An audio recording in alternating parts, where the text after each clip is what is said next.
Act 3. In Every Lifetime, a Brittany Zarco production. Leanna! Her father yelled for her up the stairs. Come on, we gotta go. We're going to miss the intro. And we need to make sure your vocals are pop star ready. Leanna sighs. After years of researching her own mother, she had stumbled across a seemingly old picture of her, standing next to a holistic doctor. It was blurry, but Leanna was sure it was her. After all, she may not remember her, but they share a name. And a face. Kind of. She spent weeks tracking the doctor down, only to find out the doctor was refusing any new patients. Insane business choice, Leanna thought, considering free healthcare existed for all citizens inside the resident walls. And Leanna wasn't certain that anyone outside the resident walls really existed. Or maybe they did, but they probably didn't anymore. But even weirder than the refusal of new patients is that her mom had been a patient at all. Even before healthcare became free, a change she, Leanna Lea, the first, had politically pushed for. Leanna Lea was a common household name. Leanna the second had some second thoughts, but she had to know more about the doctor. Why would her mom seek her out? Would the doctor know why Leanna Lea the first decided to up and leave her family? Let's go! If you're not in the truck, I'm leaving without you. Leanna blots her lipstick on some toilet paper and flushes it down the toilet. Her father was not strictly invested in Western medicine himself, but he tended to treat holistic medicine like it was a fun trend to try. When Leanna was interested in meeting with a Reiki practitioner, he was all for it. Preventative medicine is the best medicine after all.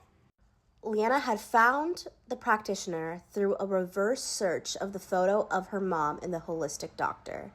Leanna knew it was a long shot, but she hoped she could ask about her mother. Leanna didn't realize her father intended to sit in on the session until they got there. She couldn't ask what she really wanted to, but she sensed a look of recognition in the Reiki practitioner's eyes. Did you know my mother? The words clawed at the back of her throat. At the end of the session, Leanna felt lighter. Raw somehow, but lighter. The Reiki therapist told her to drink lots of fluids and started to head out of the room. The doctor hovered at the door for a moment. Your throat chakra needs tending to. May I suggest you visit an old friend of mine? Leanna's heart pounded in her chest. Throat chakra? Can that impact her singing? The doctor studied him quietly for a minute. Yes. Turning her eyes to Leanna, the doctor continues. I will reach out on your behalf, but she lives and works beyond the residential wall. Beyond the residential wall? Leanna wasn't sure if anything existed beyond the residential wall.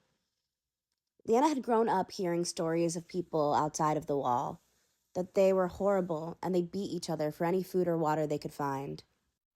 She was taught they weren't as evolved as the residents. Leanna Lila the First may have left long ago, but her legacy remained. The singing, dancing, juggling, going to her shows was just like the circus. But it wasn't enough for her. The glitter, the showmanship, the little perfect family, she had left all that behind. Once all the smoke had cleared, all that was left were the residents and Leanna Layla II. As she grew older, the world waited with bated breath. Her name recognition alone could sell out stadiums. Everyone wanted to know, what is Leanna Layla II going to do next? Go find a witch in the woods is apparently the answer. Perspective change. The camera pans over a small, abandoned stretch of storefronts. Lila opens the front door to a store that must have been a restaurant before, because it has a small kitchen in the back and a wide open space in the front. Tables and chairs all pushed to one corner. The kitchen won't do her any good. There's no power outside of the residential walls. Still, she walks back to the kitchen expecting to see someone cooking. She's right. Several small tea lights nestled into an old muffin tin sat below a tea kettle that had begun to whistle. Clever. Now, what do we have here? Hot chocolate. Brian, a 7-year-old boy that Lila had picked up over the last year, beams up at her. Obviously thrilled by his garbage diving treasures, Lila was constantly surprised by his grit. When Brian had joined Lila, he had a water purifier attached to his water bottle. His parents were doomsday preppers. Lucky for Lila, who was on the verge of dehydration when he tripped over her. Oh, wow. We're living in LUX luxury. You want to have this feast outside? The sunset tonight is as orange as a koi fish. Sure, just let me get our drinks here. Hey, all this kitchen stuff is pretty nice. You think we should stay here for a while? It's a bit close to the residential walls for my preference. But the people seem nice. You ran into someone? Yeah, all the trash here is pretty picked through. But some folks started growing their own herbs and berries. Look here. She plucked a bit of lavender from her satchel. She placed a twig in each of their drinks. What is this? It's so purple. It's a lavender sprig. A tad old, but flavorful nonetheless. And Lila pulls out a Valentine's Day decorating box, complete with sprinkles, 12 plastic-wrapped cookies, and frosting. I had to guard these with my life. Do you want to decorate them together? Kings didn't live as good as we do. Probably not. The two sit outside, enjoying the plush chairs and table set from the old restaurant, enjoying the sky, the lavender hot chocolate. They decorated their cookies mostly in silence. For a moment, they both felt lucky to be alive, and lucky to be together. The next morning, Lila and Brian set off to scavenger for more food and supplies. They would be lucky to find anything, but it was better than doing nothing and just suffering. They would usually start their mornings this way, together.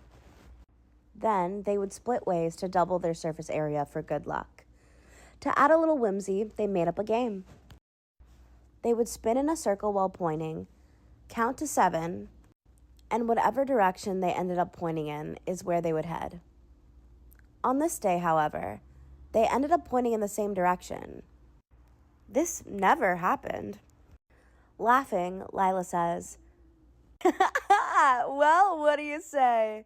We could spend the day together. And maybe if we're lucky, and we are luckier than kings, we'll find a feast so big it takes us 4 hands to carry it all back home." And so they made their way east, towards the rising sun. Cue Act 3, Song 1. Lila and Brian sing an upbeat number about being lucky.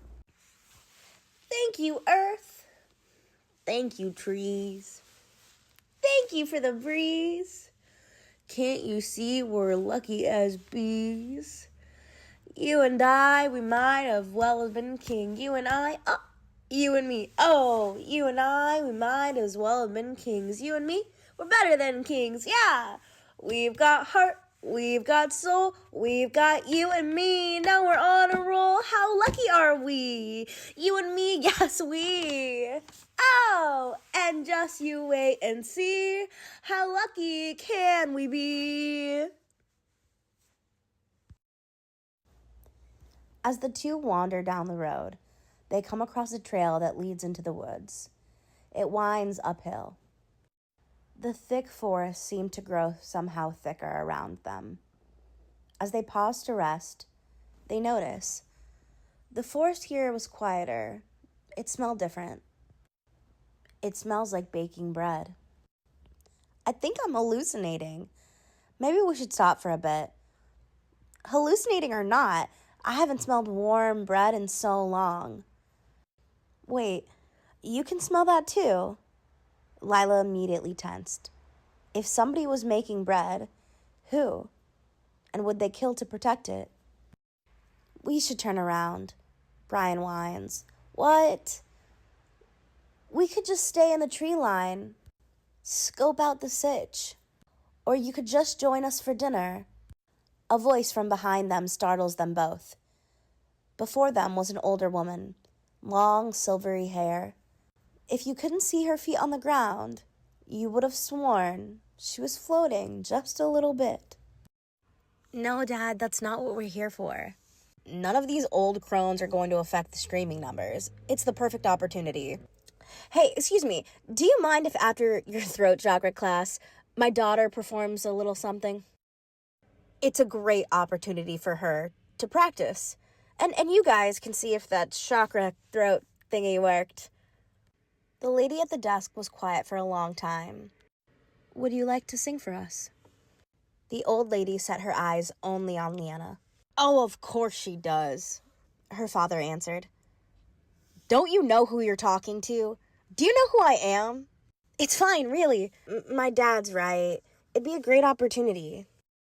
Cue Act 3, Song 2. This is the only song Leanna will perform in this act. This song has elements of pop and fun, but is comparatively thin to the other songs in this musical. I don't want another loser, lover, the kind of guy who's gotta somehow touch her. Not your mom, but you can call me mother. Call me Leanna Lee. Scene change. Oh, I'm sorry. I asked the front desk lady where my room was, and she said it would be room 222. Hey, you're the girl who sang us that song before dinner. Catchy. Thanks. I love to meet a fan, Leanna replied. Listen, do you think I could use your toilet? I don't think I could make it down the stairs again.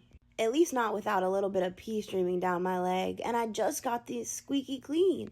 Leanna, obviously shocked by the stream of consciousness that came from the girl's mouth in front of her. Oh, yeah, go ahead. Lila goes to the bathroom and emerges a few minutes later. Oh, I'm sorry, the toilet here doesn't flush. I should have mentioned that. And there's clean water for you to wash your hands in the bin in there. I kind of came last minute, so maybe this is just a guest room or something. Oh, I bet they're all like that. I'm just happy they have toilet paper, if I'm honest. It really is the little things, isn't it? Oh, is this a roughing it in the wild kind of retreat? I wouldn't know, actually. I just found this place today. I thought the doctor wasn't taking any new patients. Oh, we're not patients. My brother and I are going to work here. Oh. Yeah. And I bet the toilet setup is so that we're not using clean drinking water just on piss and, well, you know. Oh. Leanna had heard about the water scarcity, but she'd never really experienced it. Or known anyone who had experienced it for that matter. Well, thanks so much. I guess I'll see you around. Wait. Lila turned in surprise. Yes? It's really cool that you knew the toilet thing was for a real reason. I just kind of thought we were playing into the life beyond the wall theme. You know how people used to live. What? I'm pretty sure we're still outside of the residential wall. No, I know, but you think that this is how non-residents lived? Non-residents? Yeah, like the people who chose to live outside the wall. Before they died off, they probably lived like this, don't you think? People still live outside of the residential wall. Lots of people. And they are dying off. But they're still there. Hungry and scared and needing shelter. They didn't decide not to join the residential city. They couldn't afford to. Oh, I didn't know. Really? They built that big wall so they wouldn't have to see people dying in the streets. Out of sight, out of mind, I guess. No, that's not why they built that wall. They built that wall to protect us against rising sea levels. Maybe. At least I'm sure that's what they told residential children. But if it's to protect the people, why have a tax to get into the city? It's to help maintain the wall. It's keeping us safe. So only those who can pay can be safe? What is it keeping you safe from? I just told you, it's the sea levels. The people who steal and hurt each other. That big wall isn't going to save you from the landscape changing. Or natural disasters getting worse. The poor? They were left to die, and you just didn't want to see it. Wouldn't want to ruin anyone's good day with a little death, would we? I should go. No, wait. Please stay. How did you get this job? You look like we're the same age. Lila shook off her anger. It wasn't this girl's fault. Not the wall, not the people dying. Even the fact that she didn't know it was happening. It wasn't really her fault. It had been designed that way. Luck meets preparation, I guess. The doctor would have taken us in anyway. What do you mean? Before all this, my dad was a huge holistic medicine guy. And my brother, his parents were doomsday preppers, so between the two of us, we actually know a lot of ways to heal people. Did your dad want you to follow in his footsteps? I think more than anything, he just wanted to share a moment together. I wasn't a fan of his acupuncture phase.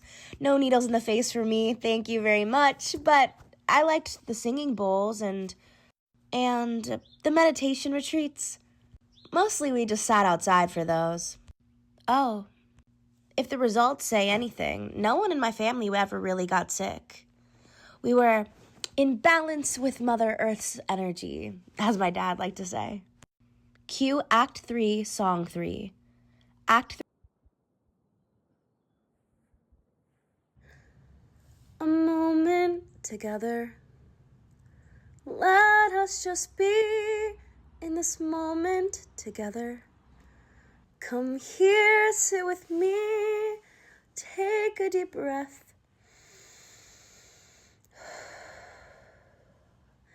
And just breathe. Think of your feet, where are they? Open your cells, breathe in the light. What if it all goes right? Then we might think back on this moment together. In every lifetime, we'll have this moment together. Song 3, our final number. This song explores themes of love, connection, quality time, and impact. The end. Thank you.